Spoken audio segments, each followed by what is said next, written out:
Okay, back. Let's see. Have any issues? Green.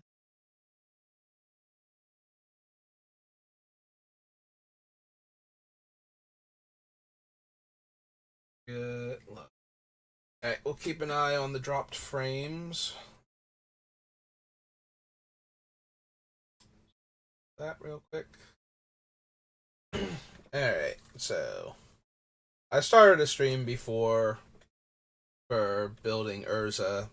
So we looked at like 10 or 15 cards, something like that, that I said no to.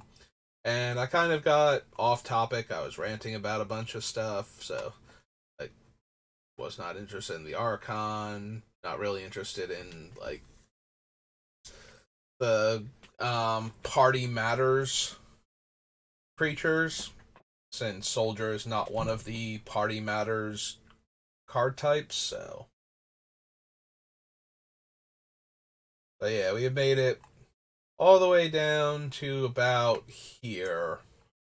And I realized that I had just been ranting for most of the almost 2 hour stream, and we hadn't really covered any cards. And while the rant is fine, I was explaining where I was at with stuff. Um, Quick synopsis: can't stream Opera Omnia yet, but for different reasons than I couldn't do it on my old computer. New setup is here. New setup also hurt my back a bit, so I've been trying to just sit here and take it easy today since it's my day off. Um, Wanted to stream and have my new setup, so that's where I'm at right now. So, but yeah, was on like 2 hours and got onto all kinds of topics. None of which, like, they were tangential. Like, they start off related to magic and just kind of spiraled from there. And I just kind of started doing stream of consciousness after a bit. So let's get back onto building Urza, like the actual thing this is supposed to be about. I don't like if I had taken half an hour or something, I wouldn't have minded, but this is like nearly 2 hours, and these are all the cards that I looked at. Like we started off here because we had just done Ikoria, and there was nothing in Ikoria that we wanted, so we were doing this. Uh, Again, don't want the Archon, didn't want any of the um who's he thing matters, but also my frame rate was dropping way harder than I was comfortable with. I lost like 10% of my frames by the end of that, and I was up to almost 16% at the highest. So I lowered my bit rate. Like, I went out and I checked a whole bunch of things. Like, I went to OBS's thing, and it's like, well, if I'm losing frames, what are the things that I should be doing to improve my frame rate? And they were like, well, if you want to go here, you can do this, or here you can do that, or you can adjust. So I wound up adjusting my bit rate by 1,000.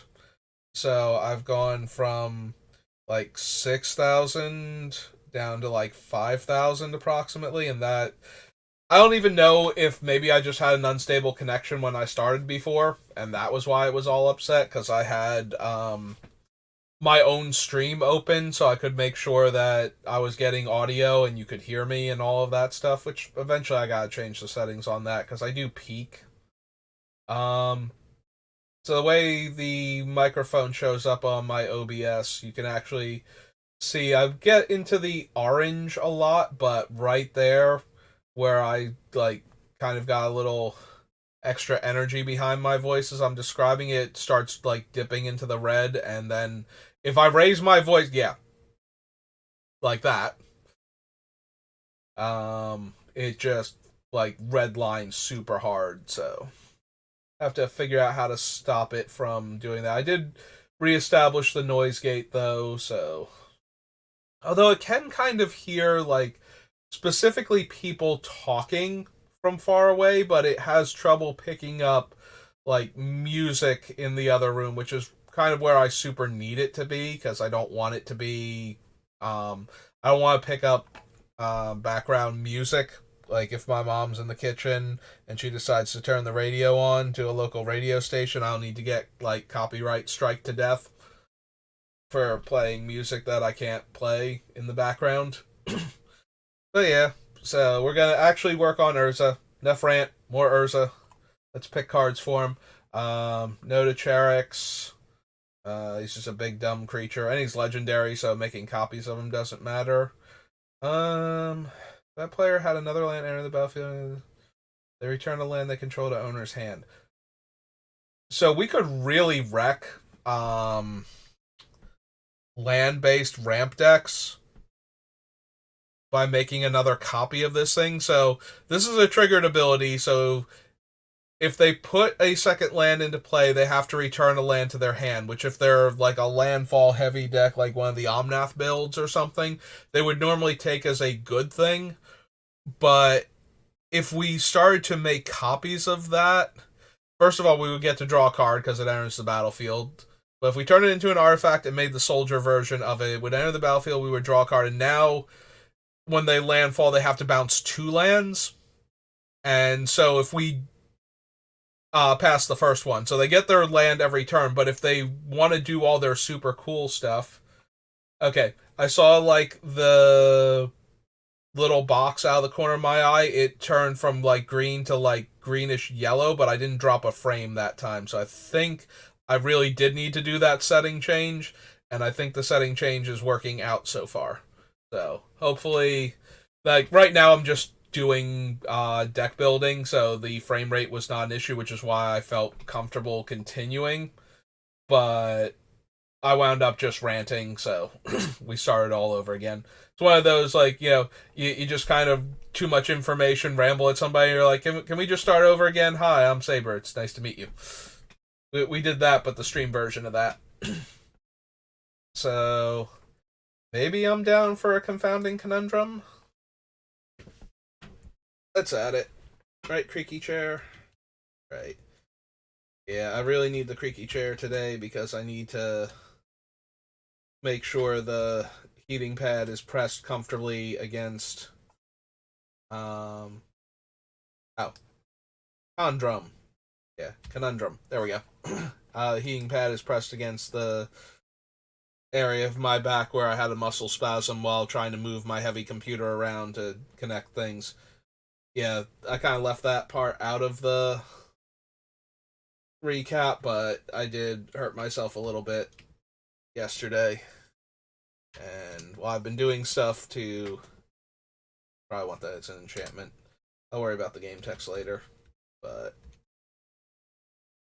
Ebchant. Yes, enchantments.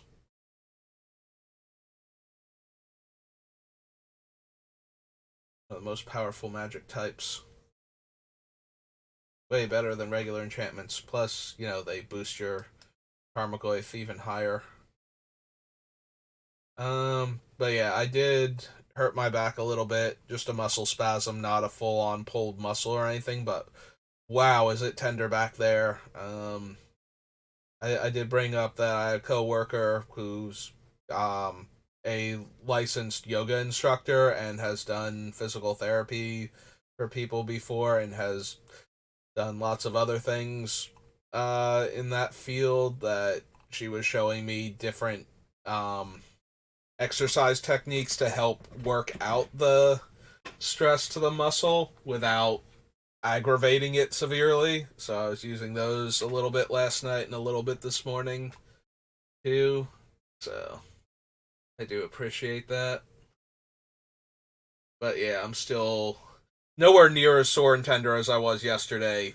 I had to go into work like less than an hour after I did it. I think it was like 45 minutes or something before work. I just wanted to I'm trying to figure out how to connect my tablet so that I can stream other games that I want to play online. Yeah, BlueStack sucks. I would be nicer about that, but that was one of the rant things, was like BlueStacks didn't work on the old computer because the old computer couldn't handle it, and it doesn't work on the new computer because the new computer will not deign to allow it.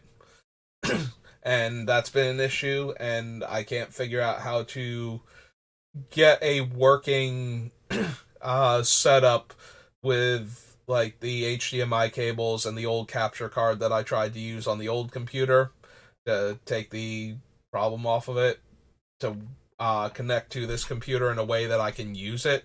At least this one, the computer will talk to the tablet at all instead of just ignoring it. But hang on, we're starting to get a little too ranty. Let's do more magic cards. So I kind of scrolled past Coral Helm Chronicler. This is whenever you cast a kick spell, draw a card, then discard a card. Enters the battlefield, look at the top 5 cards of your library, reveal a card with a kicker ability. Yeah, I don't think that's going to be relevant. I actually thought this was, I think, Stormgate Oracle then is the one I thought this was. The one that lets you copy spells, and if you kicked him, he really copies spells.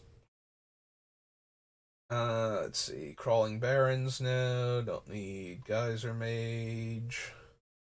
But yeah, I wanted to, get around to streaming other stuff that I like playing. And so far, that's a no-go. We'll have to see if I can figure that out. I also haven't downloaded Arena yet onto this computer, so gotta get around to doing that. But I was trying to, since I didn't have time to figure out the setup, I thought I would just use BlueStacks, and yeah, Windows 10 BlueStacks seems to run fine on. It's just my computer was, not suited for it. But Windows 11 and BlueStacks don't seem to get along at all, and all of BlueStacks' workarounds for that failed spectacularly. So that's not going to be a thing anytime soon because of that. So now I have to figure out how if I can get the tablet to talk to my computer and my monitors so that I can play games on the tablet and record them and stream them, because I would like to add Opera Omnia back into the rotation, as I tried to do on more than one occasion. Because I do enjoy playing it, and if I'm going to play it and I'm going to stream, I might as well play it on stream. But let's see. Don't care about this guy. Care about Diviner. You and target opponent each draw a card. No. Belladar Retreat. So that one's mildly interesting because once we have the artifact copy of it, we get both landfall triggers. So we could put 2 counters on all of our dudes for a land coming into play, or make 2/2/2 cats, or do 1 and 1. We can choose different for each thing. We don't ramp with lands though, so this is more of a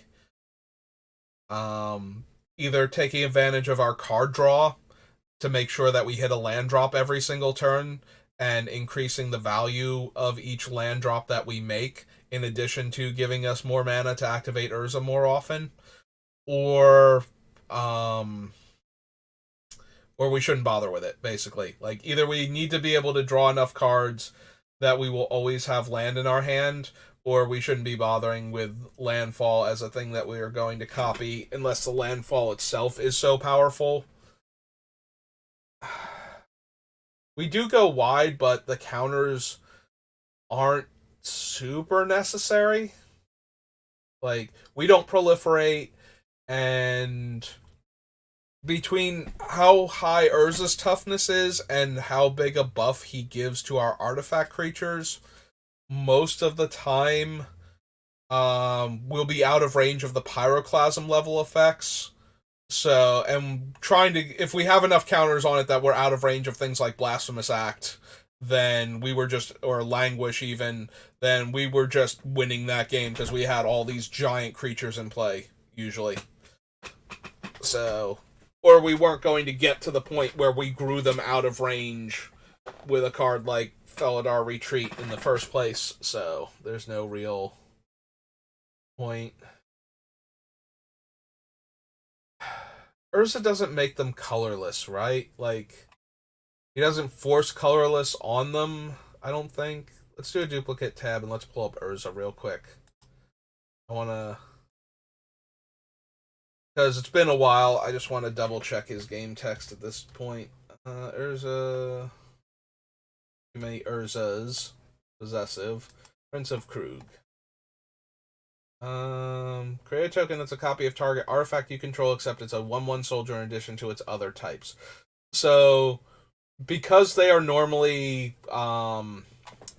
artifact soldier, like you're copying artifacts, they'll only be colored if the artifacts themselves are. So, you know, if you copy Sacramite Mirror, you get a 1/1 blue uh, artifact soldier, but. Or actually, you get a 1/1 blue soldier, and because the thing it was copying was an artifact, that's kind of a point of contention for this deck. Is I can turn things into artifacts in like with the liquid metal cards and then clone them, but then the clones aren't artifacts because nothing is actually making them an artifact. So that's gonna be super weird. I wonder if they have that. I forget if this was down in here. Available values. The original with the listed exceptions and nothing else, unless that permanent is copying something else later. It doesn't copy whether that permanent is tapped or untapped, whether it has any counters on it, or as equipment. Change in power and toughness.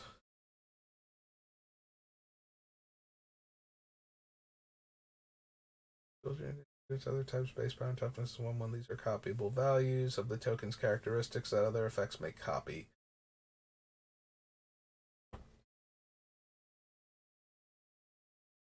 Characteristics of that token.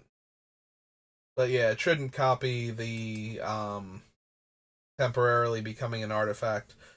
So we do have a lot of colorless mana sources in the deck, though. So Forsaken Monument would allow us to tap a lot of our lands for an extra colorless while it's in play. But our creatures might not necessarily be colorless, so the extra +2/+2 and the gaining 2 life aren't like those aren't huge deals. If I wasn't running a handful of planeswalkers in the deck, I might actually prefer the Immortal Sun to this, like making our spells cheaper and only giving our guys +1/+1, but letting us draw a card, an extra card every turn, I think would be more valuable if I'm going to run a legendary artifact. If we were more all in on colorless, you know, if we were barely white blue enough to run Urza, I might be more interested in this thing, but don't need that, I don't think. Two target creature stone in his hand, scry 2, draw 2, make an XX where X is the number of cards in hand. And it's a sorcery, and it's 8 mana to do all 3, or 4 mana to do one of them. So, battlefield, if Jace was kicked, create a token that's a copy of Jace Mirror Mage, except it isn't legendary and its starting loyalty is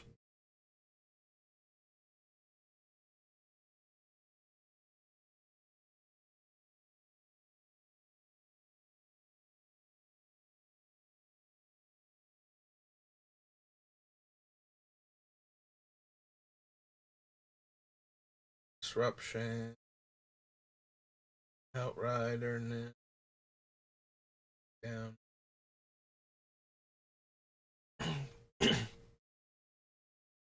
Creatures, warriors, double strike. Yeah, if there was a card that gave soldiers double strike, I might be interested in it. I think only warriors and knights have cards that give them double strike in like white.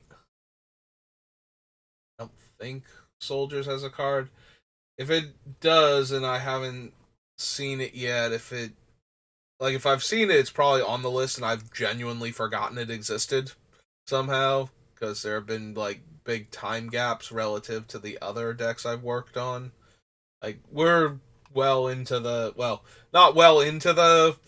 spoiler season for Phyrexia, but thanks to some major leaks almost every rare apparently has been spoiled, and we dropped 70 frames so far.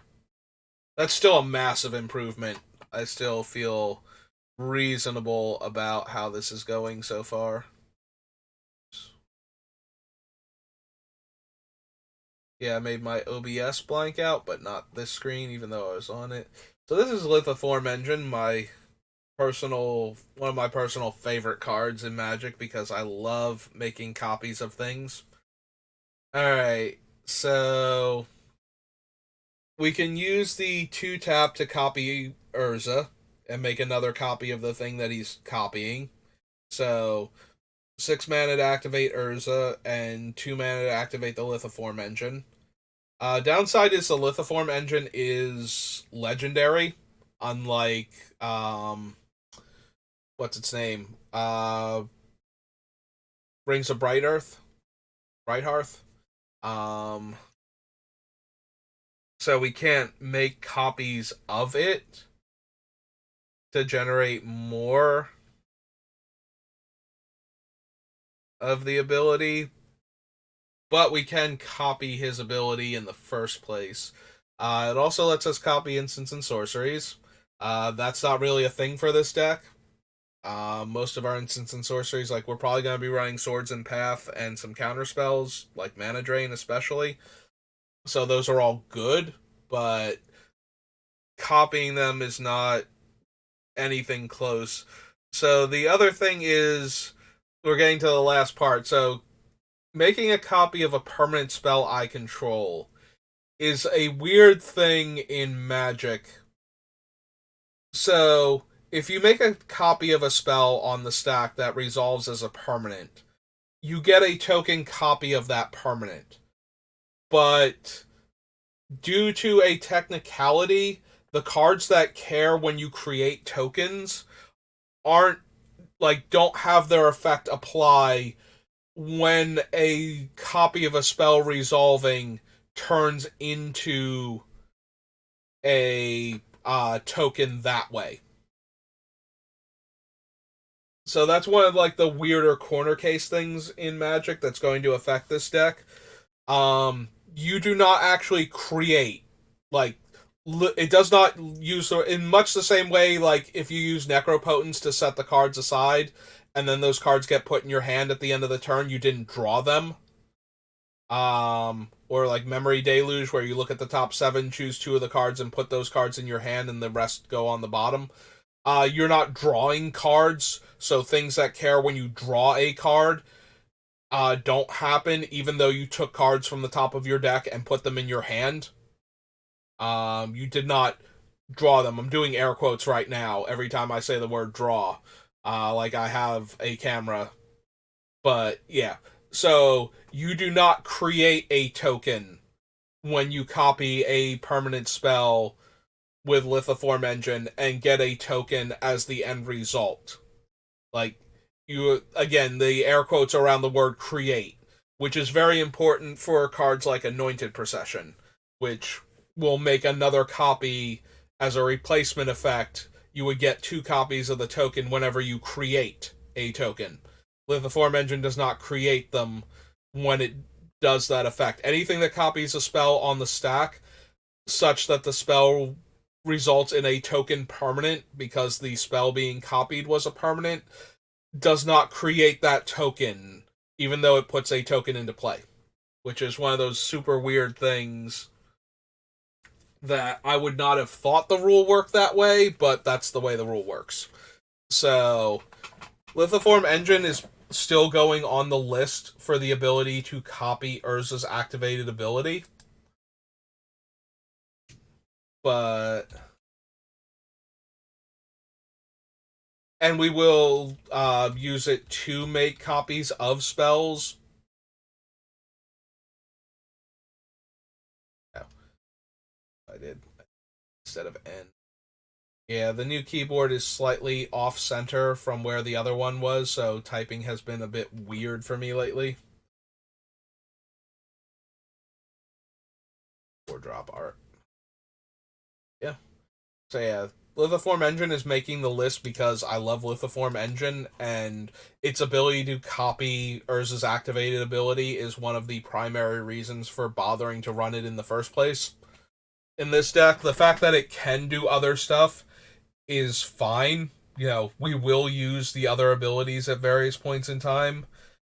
If I don't have anything else I need to do with the mana, I'm certainly going to Swords 2 creatures when presented with the option instead of 1 by copying my Swords to Plowshares on the stack. And there's certainly value in having 2 Anointed Processions when I cast my first one while I have 8 mana available. So there's no reason not to do something like that. But at the same time, this is basically just another Rings of Bright Earth or Illusionist Bracers effect that I want to add. I swear I see like little bits of movement out of the corner of my eye on my OBS, but nothing has moved. Like everything over here is still where I left it before. Okay. Nope. Just seeing things, I guess. Alright, we've now dropped 138 frames. Maybe I lost a frame. Maybe the OBS glitched when I lost the frame or something. Alright. Anyway, we have dropped infinitely less frames, so I might lower the setting a little bit more just to make sure I don't drop so many frames, but we'll probably do like a stream later. I was doing stuff this morning and I gotta like take care of some personal stuff, but I normally would have done in the morning. But I might come back and download Arena just so I can make sure I can do Arena things still. Like maybe we'll do a Brothers War draft or whatever while that's still a thing. Because I'm pretty sure, like, when the Decathlon started, the other thing, the Arena Cube, ended. So, but we might try and do one of those. Especially now that I can have chat open while I'm streaming the thing. Like, that's going to be fun. Now people can come in and actually talk to me. I don't have to go emote only mode. But yeah, so Lithiform Engine, definitely something I want to make room for in the deck if I can. But Rings of Bright Hearth is better than Lithiform Engine, I think, in the deck, because the primary thing is to copy the ability, and I could make copies of the rings, because they're not legendary, and then each of the rings would trigger and give me the option to pay 2 per activation after that. So don't really want Maul of the Skyclave. Yeah, vehicle's good, equipment bad for this deck. Creatures can never be attached to other creatures for reasons. I kind of understand the reasoning. Like, if your creature is attached to your other creature, it's still in play and therefore still a valid target and could theoretically attack and block separately from the thing it's attached to without disattaching it. Like, there would have to either be rules to handle it becoming unattached if it tries to do something without the other creature involved, and it becomes a mess for Magic rules to handle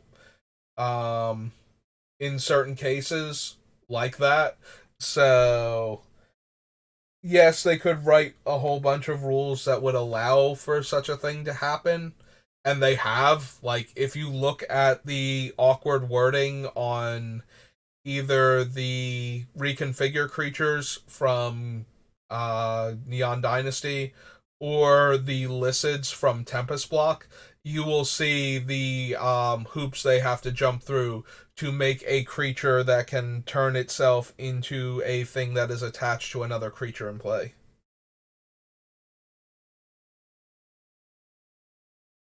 So yeah, those things are possible, but not necessarily a thing that Magic wants to do. Basic, your opponent's control. When it becomes the target of a spell, sacrificing, create a number of 1/1 colorless artifact construct tokens equal to its power. Hmm. The downside is if we make token copies of it, I don't think they're ever going to get targeted by a spell unless it has like Strive or something. Because I can't imagine a bunch of 3/3 construct tokens that split into a bunch of little guys are going to be a thing that anybody's going to intentionally target.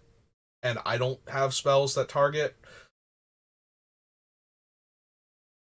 So, yeah, don't think so. Trap Finder can't be blocked if you had another cleric, rogue, warrior, wizard, right? And if you have a full party, so no. At least one other warrior attack, no.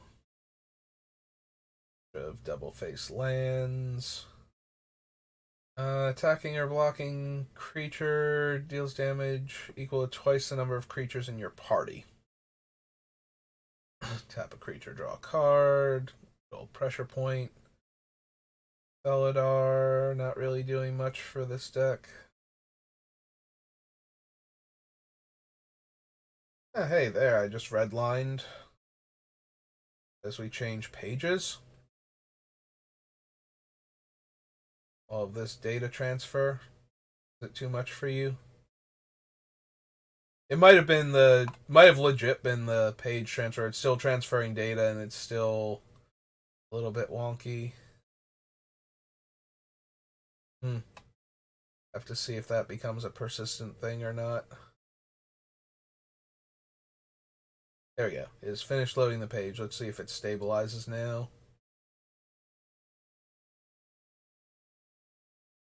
Yep, back to the green. Alright. Yeah, I'm trying to get a feel for what I can and can't do with the current setup. So that way, if I have, like, I'll test it with the draft or something, do something on Arena, and see if it can handle the frame rate, like if it starts dropping frames or whatnot. Yeah, we've lost 508 frames so far, and as long as it only loses like one here or there, except when it's transferring the data like it was before, because it did have the little, I don't know if that was visible on the screen, but it said transferring data along the bottom, so. Yeah, I guess it would be visible, because you can also see like my, the frame of the window down here. We're in full screen, but yeah, it has like all of my my taskbar at the bottom for my computer. So, all right. So, enough focusing on that. We've got the 4 relic cards. So, cast an instant sorcery or wizard spell gets a counter. Remove all charge counters from it. It deals that much damage to target creature. That's not helping much. Um, Equipment, no. That's just a big dude that has a millstone attached to him. So that's not helping anything, since I would have then little dudes with millstones attached to them. Um, Sacrifice a creature, draw a card. As long as you control a cleric, Relic Vial has whenever a creature you control dies, each opponent loses 1 life and you gain 1 life. I'm not opposed to the aristocrat style effect on the artifact, but I don't think we're gonna have enough clerics. Like, that's not a thing our deck cares about. And there aren't a lot of artifact creature clerics currently in Magic. We might change that with New Phyrexia, because Norn definitely has a lot of used to be people that want to go around declaring the greatness of Elish Norn. They have a lot of machine parts stapled to them now. So we might get a bunch more artifact clerics, but I don't think we're going to have anywhere near enough. We would need like the The 2/1 from this set that counts as a cleric, just so that we can go, oh, we have a cleric, by the way. We meet the cleric threshold of 1. We don't need Roost of Drakes because we're not kicking spells. Seagate Stormcaller, that's the one that I thought the Chronicler was. I genuinely forgot the Chronicler existed. Copy the next instant sorcery spell with mana value 2 or less. If it was kicked, copy that spell twice. So yeah, it still needs a cheap spell, and that's still 5, 6, 7, 8, 9 mana in a single turn. Yeah, with cards like Ancestral and Time Walk not being legal in Commander, there's certainly spells that would be insanely powerful to copy 3 times for 9 mana, but you need to copy them 3 times, and you need to have 9 mana in order for this card to actually do anything, so... The Shell Shield is a worse version of Dive Down, and we're not writing Dive Down, so... That...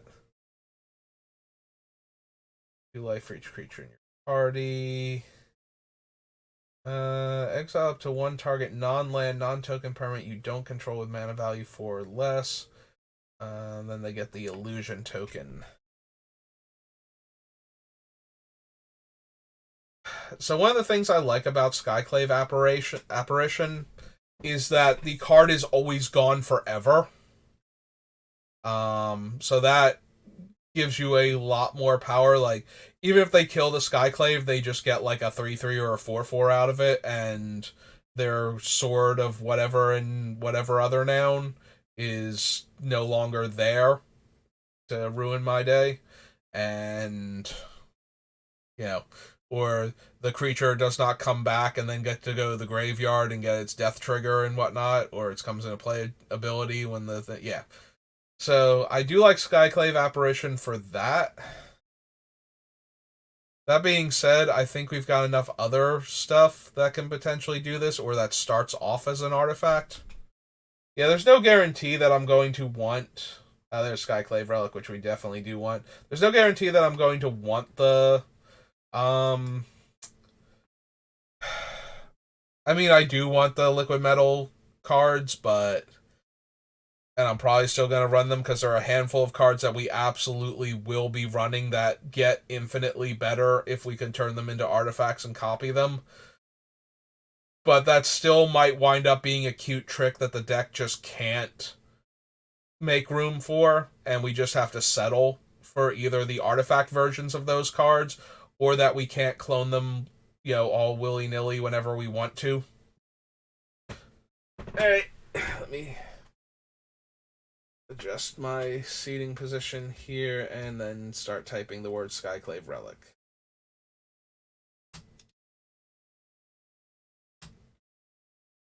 Redrop artifact. Yeah, so Skyclave Relic is an improved Darksteel Relic, or Darksteel Ingot, rather. And in this deck, especially, Darksteel Ingot is a lot stronger than most other 3-mana rocks because it's now a indestructible 3/3. In addition to... It's an indestructible 3/3, whatchamacallit, I was gonna say like Birds of Paradise or something, but it actually is it's one of the mirror that taps for mana. I think there's one that actually taps, it's like Sunburst Mirror or something. So yeah, it's an indestructible version of that. So actually having indestructible 3/3 mirrors that tap for mana, way better than having the mirror that taps for mana and makes my lands tap for mana of any color most of the time. Like, I'm already getting mana of any color from this hypothetical...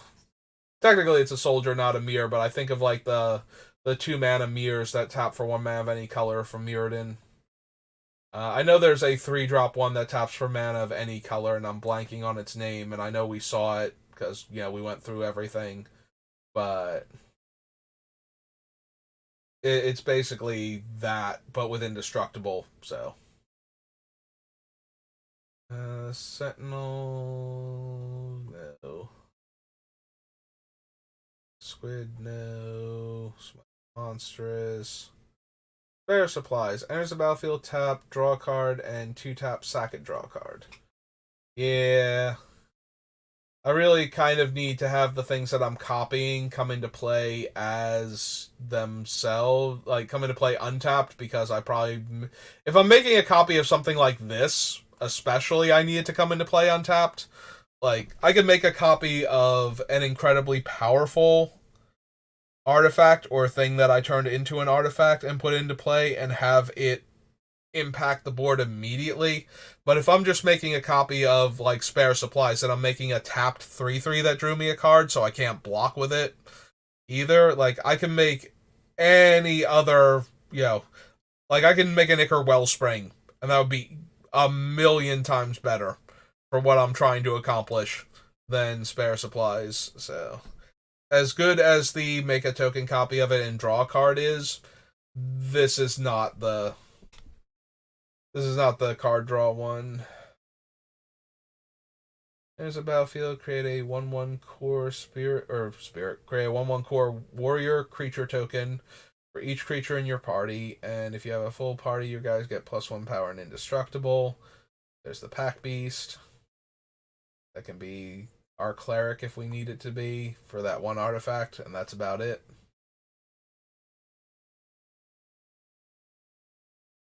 Can't run Tazri. Skydiver is okay. Like, there's always going to be an artifact for her to steal, but I don't know. And we do generate a ton of mana potentially, so it's not unreasonable for us to steal like a 4 or 5 drop, like a Thran Dynamo or a Gilded Lotus or something. But I don't think we need her. Like, I don't know that I'm going to have room in the deck for her is the thing. And the copies won't have been kicked, so we can't use her to steal more artifacts after stealing the initial ones. So, and that might be the biggest blow against her, is that we can't turn her into an artifact and start making copies of her. Alright, so that was Zendikar Rising. Next up is Kaldheim and then Strixhaven. Oh, wait, hang on. Before we do that, we need to do Zendikar Rising again for the Commander. I did almost forget about that. I should probably do the Commander ones first. I think I did that the last time, so I didn't forget. Let's see if I drop any frames. I did dip into the yellow. Yep, a red line there. We got up to 600 frames, almost 700 dropped. While it's transferring all of this data.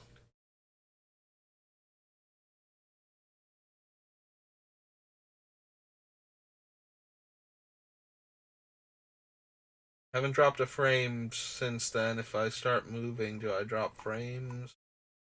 So far, no. But the page is still loading. Oh, there we go. We lost a few more.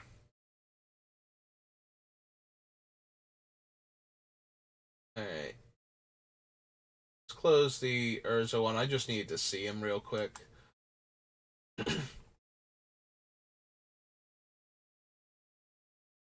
So we don't really need to keep it open. Maybe that'll help loading the page if it's doesn't have another. Commander Sphere is from the other command. We'll add that later. Card. Alright, that's from M20, so we'll get to that eventually too.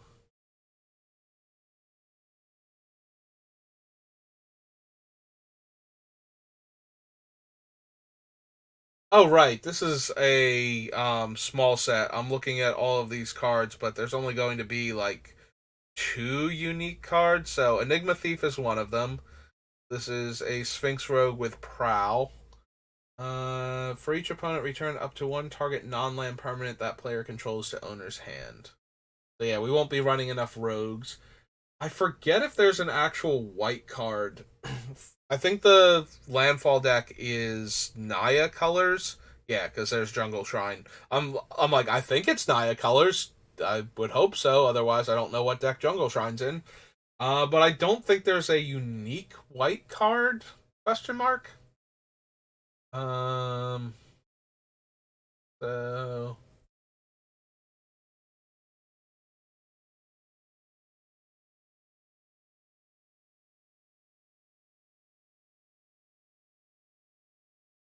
Scythe Claw is a reprint.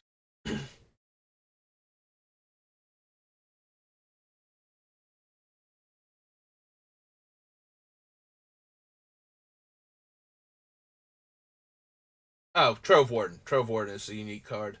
Enters the battlefield, exile target permanent card with mana value 3 or less from your graveyard. When it dies, put each permanent card exiled with it onto the battlefield under the control of the card's owner. Okay, so not really anything to super care about.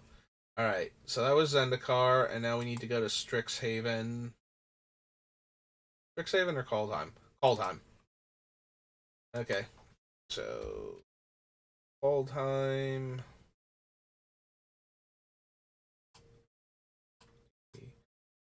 Not want to. Make me do it? Okay.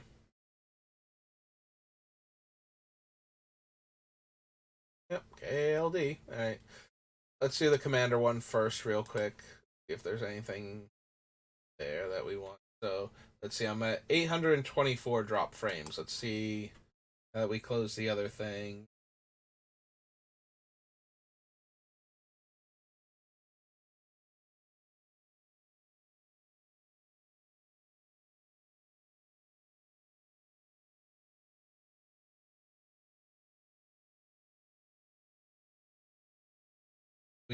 We went into the yellow, but.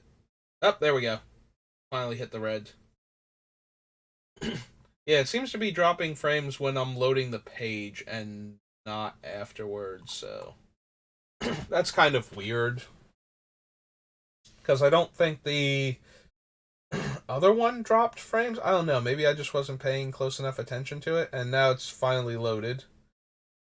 Maybe it's just that my new computer is having trouble communicating with my old router. I could see about giving it a whoosy thing, like an Ethernet connection to help it out.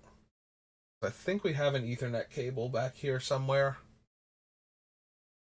I have to check with my brother because it was his originally, for something that he was doing.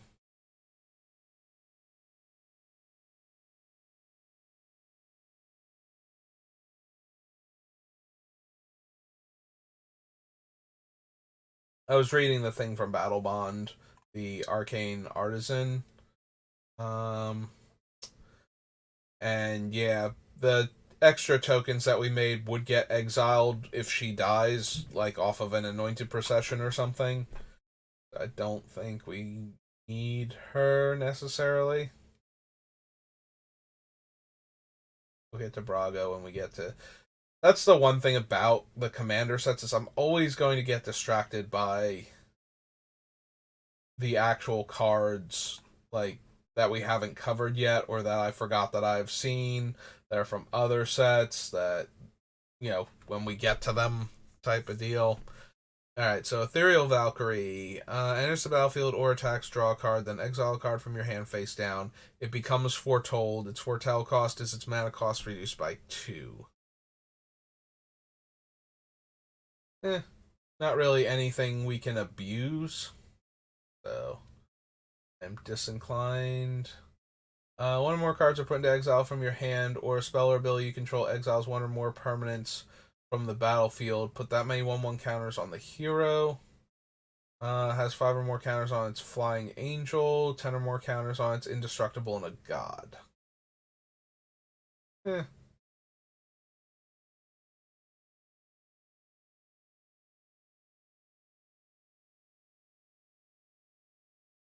First card you foretell costs 0 to foretell. Over one or more cards are put into exile from your hand, or a spell or ability control exiles one or more permanents from the battlefield. Create a 1/1 white spirit creature token with flying.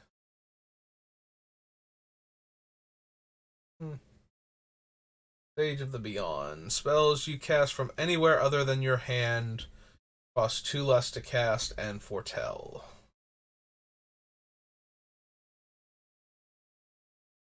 I don't think we're casting any spells from exile in Urza. The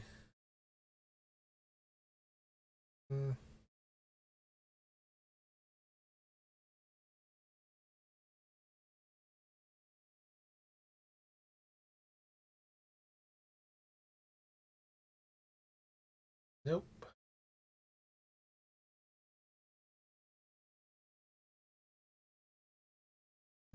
For reclamation. Yeah, these are putting them into play. Don't see anything. Letting me cast stuff from exile. Is it specifically exile or from anywhere other than your hand? But I haven't seen anything like casting the spell at all from other zones. I've seen things like putting things into play that I've selected, but Captain of Eos. Yep, none of these are getting cast from anywhere. That puts it into play.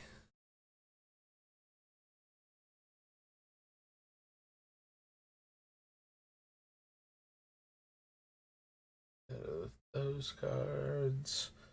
Yeah, I don't see anything that's letting me cast stuff from other zones, so I don't think he's going to be a thing.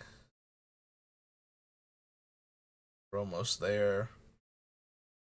Scroll the rest of the way down.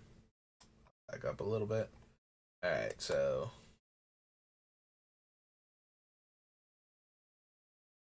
return each creature your opponents control with toughness X or less to their owner's hands, where X is the number of islands you control and foretell. Well, we're a 2-color deck with a lot of non-basic lands, so I think not.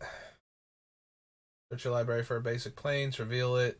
If an opponent controls more lands than you, put it onto the battlefield, otherwise put it into your hand, then shuffle.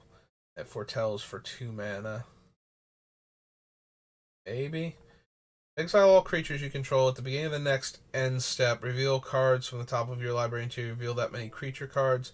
Put all the creatures revealed this way onto the battlefield and the rest, and shuffle the rest back into your library.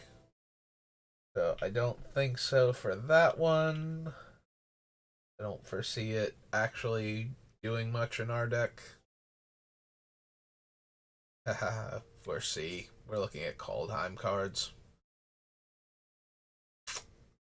Alright, Tales of the Ancestors. Each player with fewer cards in their hand than the player with the most cards in their hand draws cards equal to the difference, and it foretells for 2.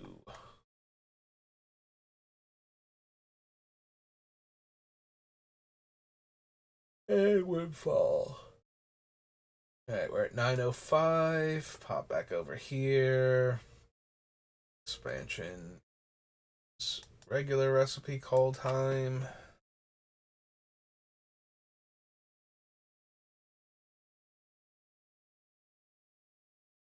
Five. Alright, let's see our frames get obliterated now.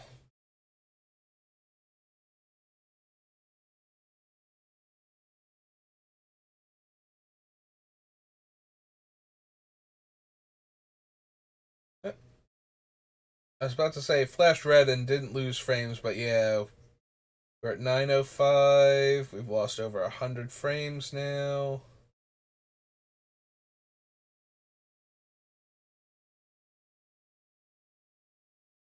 I genuinely do not know if this happened when I was streaming before. I don't remember ever noticing it.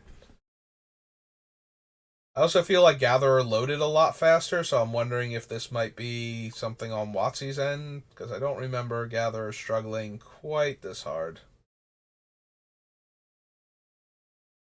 But we don't lose any other frames once it's done. Like now we should be good. We lost. Oh no, 8 started transferring again. I was gonna say we lost like 1,600 frames, but now we've lost 18. Come on, wizards. Are we good now? Do we get there? Okay. Sure. Turn target creature's owner's hand. You may have shapeshifters you control become copies of that creature until end of turn. We will not have enough shapeshifters. I think we need Alrund. His Epiphany. Eh. I'd rather Time Warp and capture Jing Zhao and temporal manipulation my way to victory if I'm going to time walk people to death. Opposed to the Epiphany. Don't need Raven. We're not gonna be Snow, so we don't need that guy. Or this guy who's below the Raven. I was actually referring to the Ascendant Spirit. I don't think we need it. What's the blue-white land do? Makes an angel, I think? Or no, that's the white-black one. White-blue one gains you life and draws you cards? I think that's what it is. I guess we'll find out.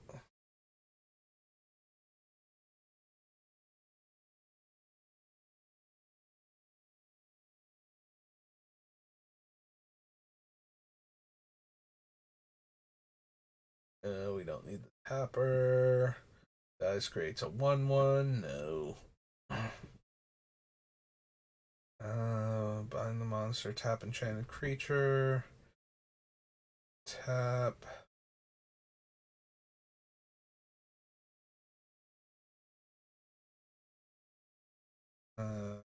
Reader Flash enters battlefield, gets -2/-0 until end of turn. Clarion Spirit. Second spell makes a 1/1. Second spell gives a counter. Colossal Plow. If we copy it every time it attacks, we're getting 3 white to work with and 3 life. I don't know that the plow itself is good enough, though. Like, that seems super weak as an individual card. So then it becomes, well, how readily can we make 1/1 copies of it with Urza? Because I think once we make copies of it and it can attack, the problem is we have to make copies of it and then those copies have to attack and then we get all of our value from it. And being 2 hoops to jump through, I kind of feel like that's not going to be worth it.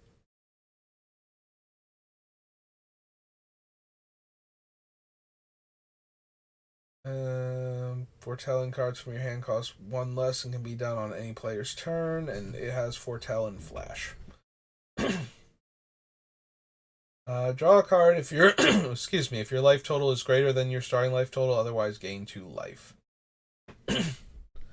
Yeah, once we make enough copies of that to the point where it's gotten silly, I feel like we would have already won the game, or it wouldn't matter that we're making copies of that, so. Enters the battlefield. If you cast it from your hand, return all permanents to their owner's hand except for giants, wizards, and lands. So, all the stuff it bounces would annoy us, and making copies of it doesn't help, so. Like, bouncing all of our non-giant, non-wizard things just seems not amazing. And then having the actual giant not being a copyable thing either.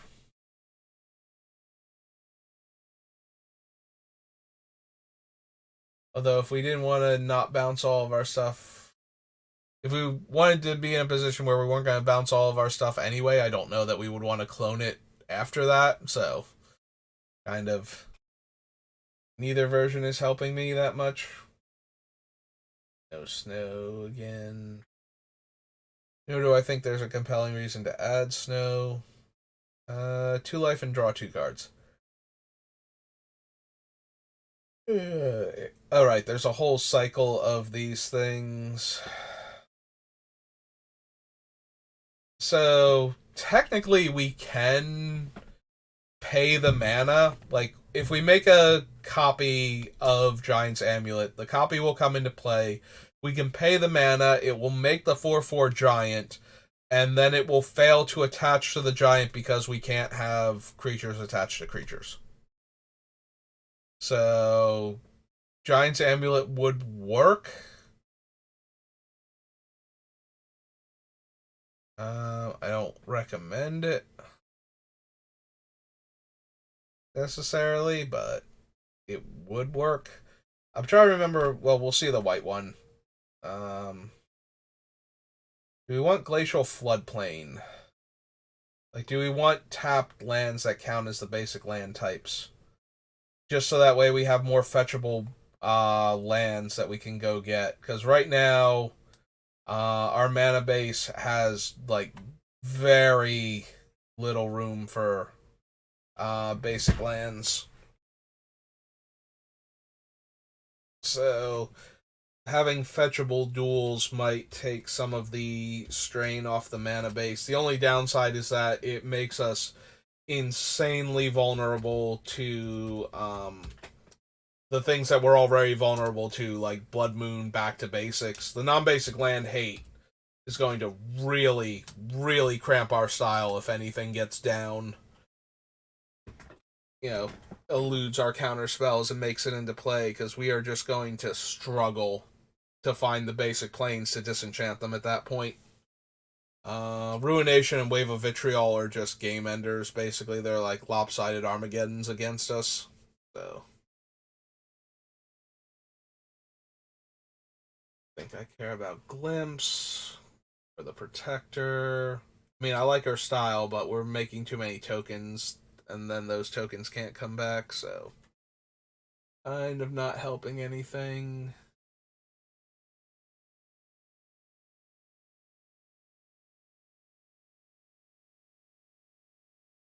Yeah, Kraken's not anything. I kind of forgot the Kraken even existed, if I'm being honest.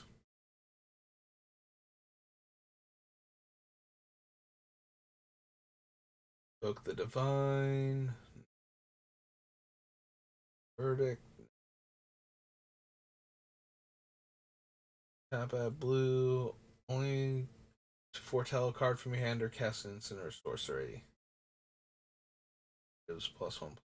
Double strike. Changeling cares if we have matching creature types. Yeah, there's no real benefit to cloning the Maskwood Nexus. So, other than that, if we have that much mana, what you got, Nico? They make X shard tokens. They're enchantments. Two, sacrifice them, scry one, and draw a card. Target creature you control can't be blocked this turn.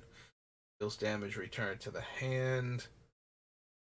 2 damage to target tapped creature for each card you've drawn this turn, and -1 makes another shard. Yeah, I gotta be honest, Nico's not doing, like, the second ability on them, or not the second ability, the first ability letting us bounce the creature, can be relevant. We do have a decent amount of, um, things. Now I'm looking at Mystic Reflection because I kind of glossed over it. Next time one or more creatures or planeswalkers enter the battlefield, they enter as copies of the chosen creature. In a deck where we can make creature tokens. So, most notably, what this would do is if we wanted to target something that was not an artifact, and but it is a creature or planeswalker, then every time we activate Urza that turn, um, targeting anything with him, it would make a token copy of this thing instead. So we could use that, but I think I'd rather just run the liquid metal coatings and whatnot. So that is a thing we could do. Nico defies destiny. Gain 2 life for each foretold card you own in exile. Add white blue for foretell cards. Return target card with foretell from your graveyard to your hand. One or more other permanents you control, you get a token copy of it. We don't really have enough stuff that targets our own stuff that we can just cast because we want to. You know, I do have an Orvar deck list because Orvar is incredibly dumb. Like, if you build your deck in favor of him, it is very easy to target your permanents over and over again. And if you can get the spell cheap enough and just target mana producing permanents, and the spells have any way to get them back, especially buyback, yeah, that gets out of hand real quick. Most notably, um, getting things like the Sapphire Medallion and buyback cards like Whim of Volrath or Mind Games. Um, and then just targeting your own stuff over and over again allows Orvar to get to the point where you can generate infinite mana. And it's pretty easy to go infinite with Orvar if you've built the deck around him. So that was like one of the first decks where I was just like, okay, I'm going to use this setup that I'm using now to build the deck and see if I want to put it together. And at the time, I wasn't playing against any kind of decks that were even close to his power level, so I did not actually wind up building them because I felt like it was unnecessary. Like, Orvar is capable of generating infinite mana with a perfect draw. I think he can do a turn one, but he is definitely capable with a extremely good draw still on the far end of the bell curve, doing it on like turn two and possibly doing it like turn four with a little more consistency, which is god awful horrifying for how efficient Orvar can be. But yeah, with things like the Jeweled Lotus and whatnot in him to guarantee that he hits. Um, wow, I just completely lost my train of thought. My I know I was talking about Orvar and generating infinite mana with him, but wow, my brain just completely spaced like super hard. Wow. I did like that whole eye strain that I sometimes complain about while staring at the cards. I'm getting a bit of that, but I'd already been on for like 2 hours, and then I was reading articles about how to improve my frame rate, stop it from dropping. So I basically nodded off while talking there for like half a second and derailed my train of thought entirely. Um, I think I was on Orvar and how dumb he can be and how I didn't have opponents that were worth inflicting Orvar on them. And now that I play at the other place, I kind of do. Like, there are definitely people there that have commander decks that are way more tuned in that direction. Um, which is not a thing I like to do that often, but if I'm going to do it, I definitely want to bring a deck that can hang. Like, and I've been using things like my Nin deck because she is that brutal, and she will fight well enough against them. But yeah, Orvar, if I had ever built him, would be that kind of deck where it's just so mean spirited. It generates so much mana so quickly because of the buyback cards being able to target your lands with Orvar, so that way you can just generate infinite mana with him.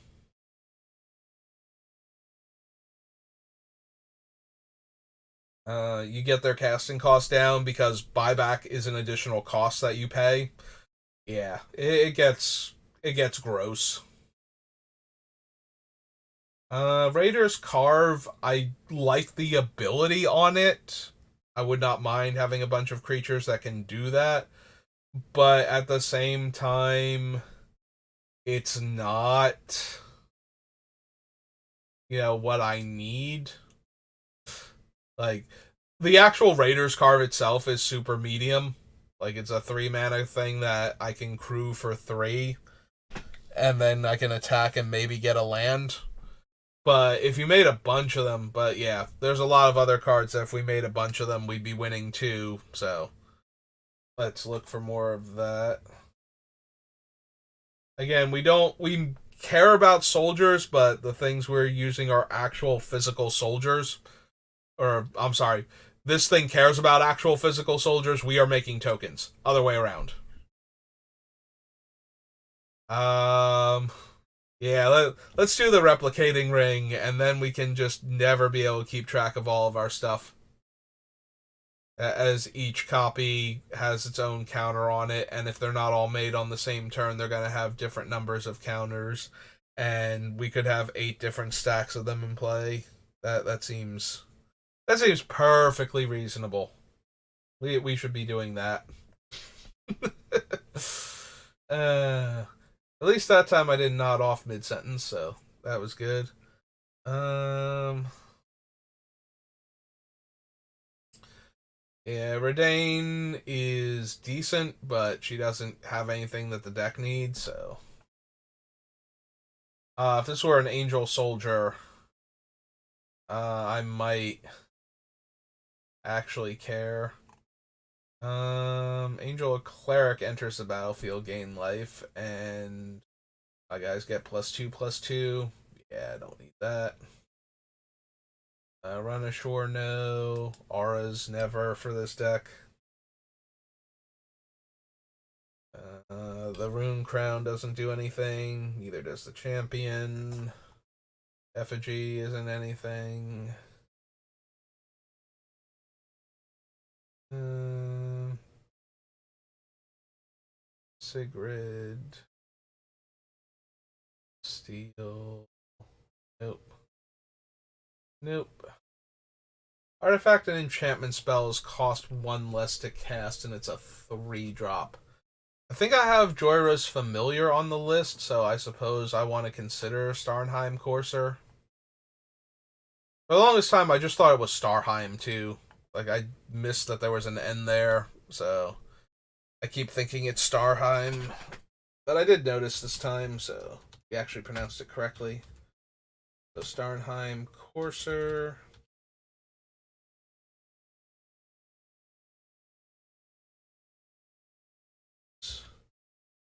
White and a Pegasus.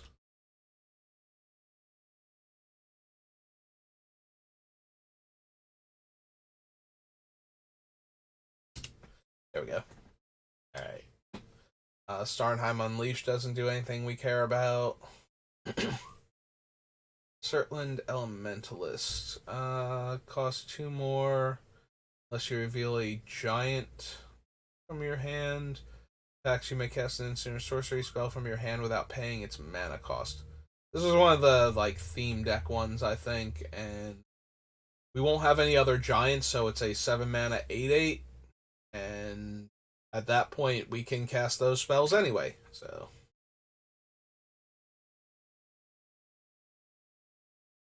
the legendary, the gods as their stuff on the other side, we can't really do much with. Ravenman's Warning is a 1/1 bird, gain 2 life. Deal combat damage to a player, look at their hand and draw a card, and put a card from outside the game on top of your library. The last one does nothing, and the other 2 modes aren't thing I care about. Ooh, excuse me. Taps for colorless. You can make Urza indestructible and make him a god, which is amusing but not necessarily good. So, Volkmira. Special opponent controls would deal damage to you or permanent you control. Prevent 1 of that damage. Whenever you or another permanent you control becomes the target of spell or ability opponent controls, counter that spell or ability unless its controller pays 1. And we can't make copies of it without jumping through a billion hoops, so there's nothing on it that makes me go, yeah, we need that. So we're not gonna bother, I guess.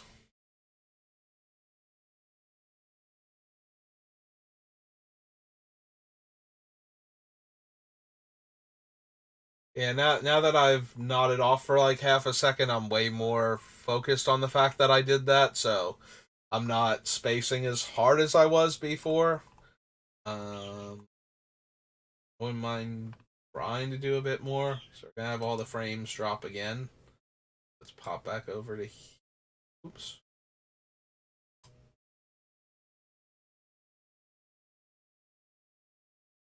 So that was Kaldheim. After Kaldheim is Strixhaven. Strixhaven was one of the ones, yeah, where the actual commander set was called Commander 20 whatever the year Strixhaven came out plus one. So we just have Strixhaven. When we do the commander sets, we'll get these Strixhaven cards. Opponents can't cast spells with a chosen name. Choose a non-land permanent. Can't attack, block, or activate it. Nope. No to tunnel, despite the fact that we make 3/3s a lot of the time, and therefore they would be, valid for the access tunnels effect. No to subtraction. Archmage. I can't run. We can't run any of the Deans because they're always an enemy color on the other side. So they're all out. Put an instant sorcery on top. Yeah, I'm dropping frames again. It loads in the page, so I'll try to go a bit slower so that way the page doesn't skip around a whole lot. Cody, no, can't run Cody. 5-color thing. This, no. Combat Professor, no. Curate, and the campus. Oh, right. They can pay 3 to destroy it, so that's not really anything. Mastery, divide by 0, no. Comes the target of a spell, sacrifice it. When it dies, learn. Yeah. There's a part of me that would be amused by letting the learn, like letting you have like a 5 card lesson plan or something. Although 5 might even be too many. They did that for like best of one on Arena, but I wouldn't mind if the lessons were a thing you could do in Commander, but that would be like weirdly powerful for how mediocre a lot of the lessons are. Like mostly environmental sciences and I think Intro to Annihilation would probably be the two biggest problems regardless of your color scheme since you can run them in anything, but especially because they give decks access to two of the most important things, the ability to get land from their deck relatively cheaply, so that way they don't miss land drops on crucial turns. And the other thing is the ability to remove a problematic permanent from the game. I think those two would be a bit too ubiquitous if they were to do that.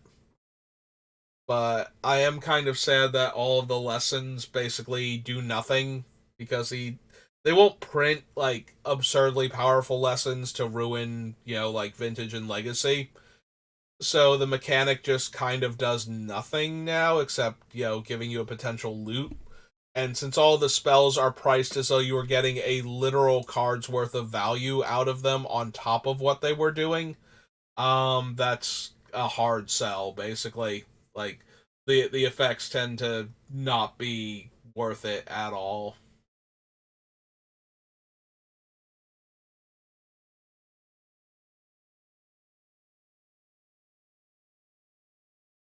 And a dueling coach, first year. Spellbinder is funny, but not in a way that like we could eventually exile all of our opponent's cards from hand with shenanigans and but they all just cost two more at that point. It's not like we can. It's not like the whatchamacallit, the alchemy card where you could literally get the card to be uncastable by selecting it over and over again and pushing its casting cost up through the roof.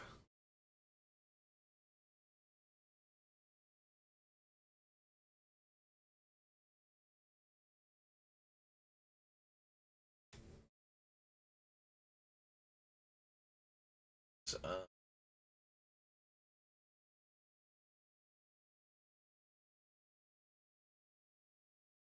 true. Yeah, I do feel bad for lessons not actually like the lesson cards themselves, especially being kind of a waste.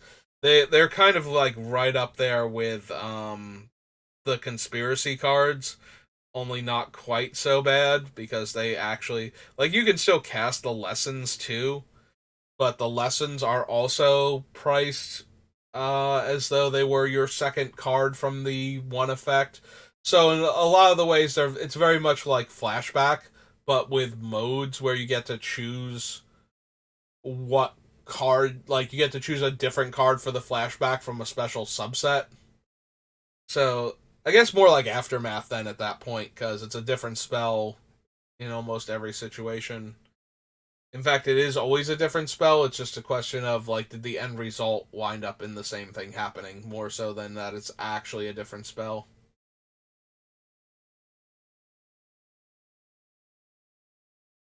Wow. Yeah. Okay. I'm pretty sure that sentence ended in contradictory words. I am more out of it than I thought. Okay, I was starting to feel a little bit better before, but I'm going to end after Strixhaven now because apparently staring at this screen is making me want to nod off.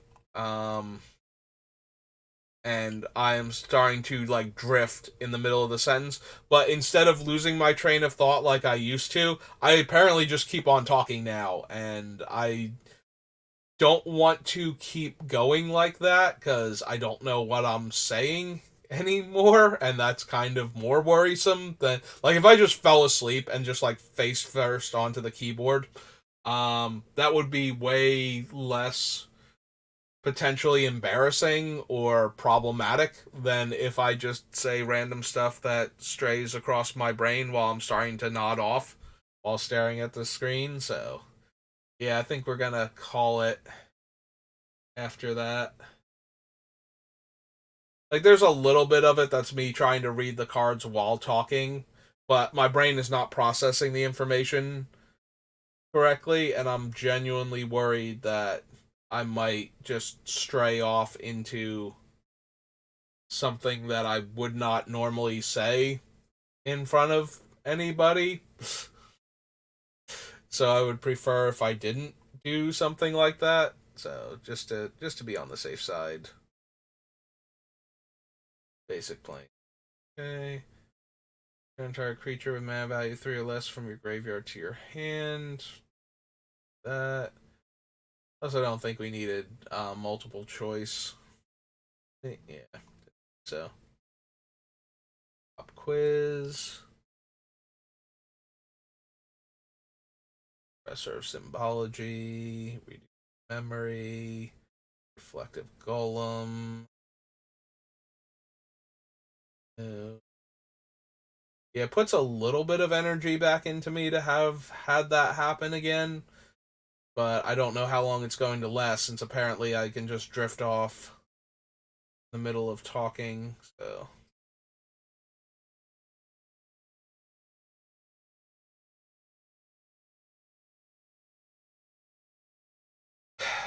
So we could use a card like Solve the Equation to go find our other tutor like effects like Fabricate and Enlighten Tutor and whatnot, but I don't know that that's worth a deck space, and I don't think we have enough important instants and sorceries.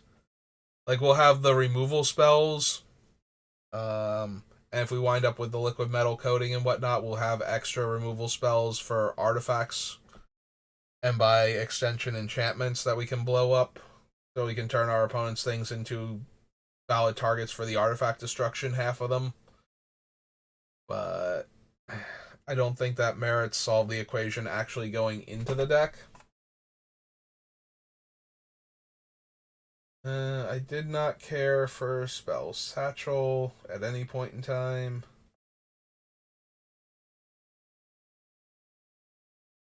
Try Spirit, no. Proctor is this is not a Proctor deck. Proctor is really good when you have comes into play abilities you want to have fail. You know, like the Beamtown Bullies, only you're actually going to cast the cards yourself, as opposed to give them to other players.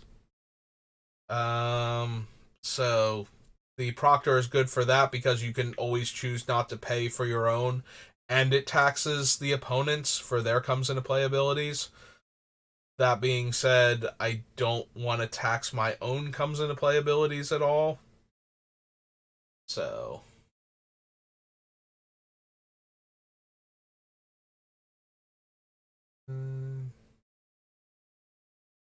Trample. For each opponent, gain control of up to one target creature or planeswalker with mana value 3 or less. Nope. A Biblioplex. No. Gains the abilities of other things I have. Run those. Do we want the Wandering Archaic? We do have a bunch of other taxing cards. If the Wandering Archaic was an artifact creature instead of just a colorless creature, I might be more interested in it. Alright, we didn't do anything from Call Time. I'm still going to add it to the list because we have several of the other taxing cards in the deck. And here. Oh, I can't scroll down far enough. Archaic. AIC, not AC. Wandering Archaic. A 5-drop Avatar 4/4, I believe.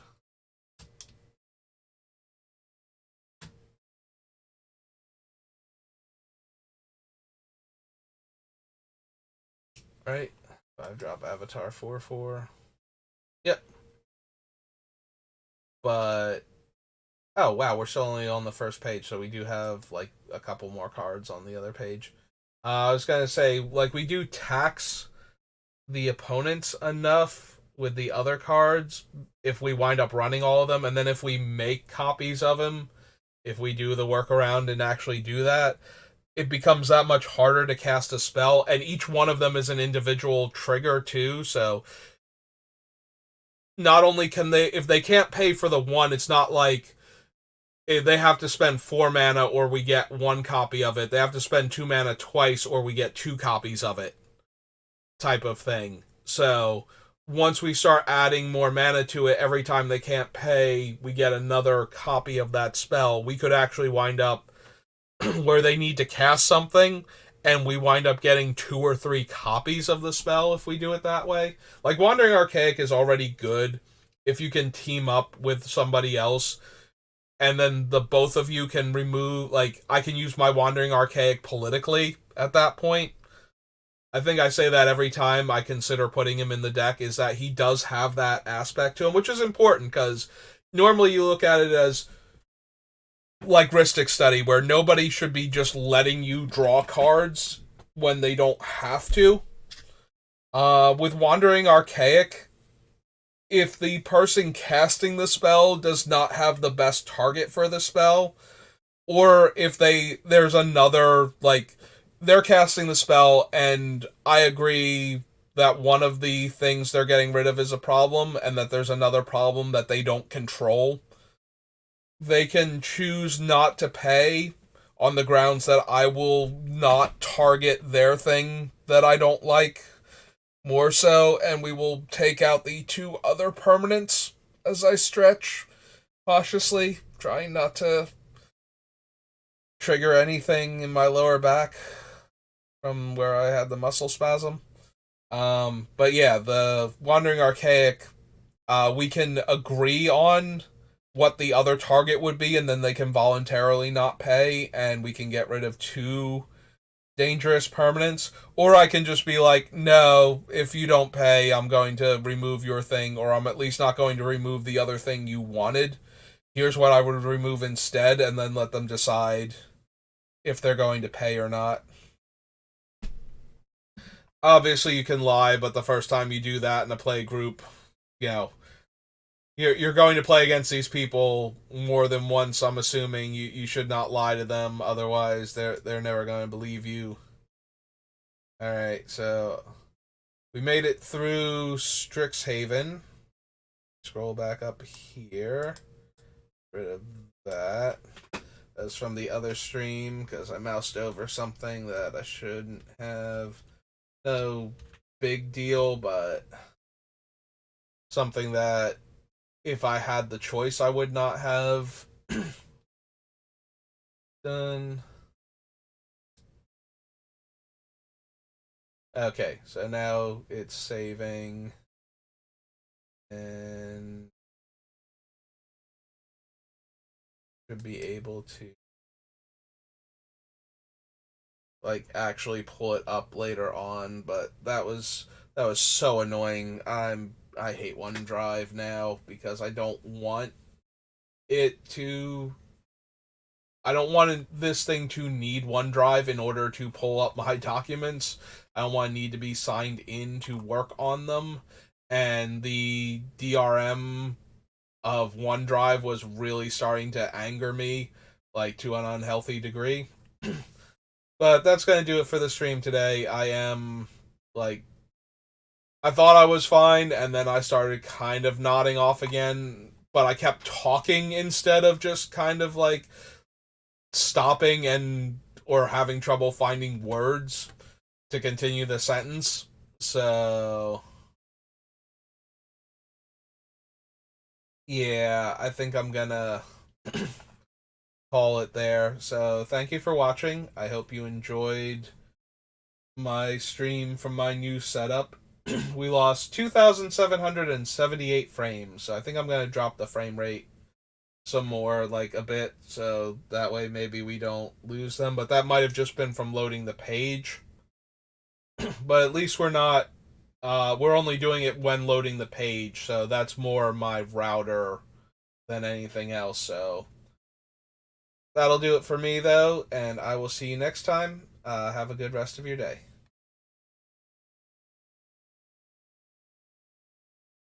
Oops, I clicked start recording instead.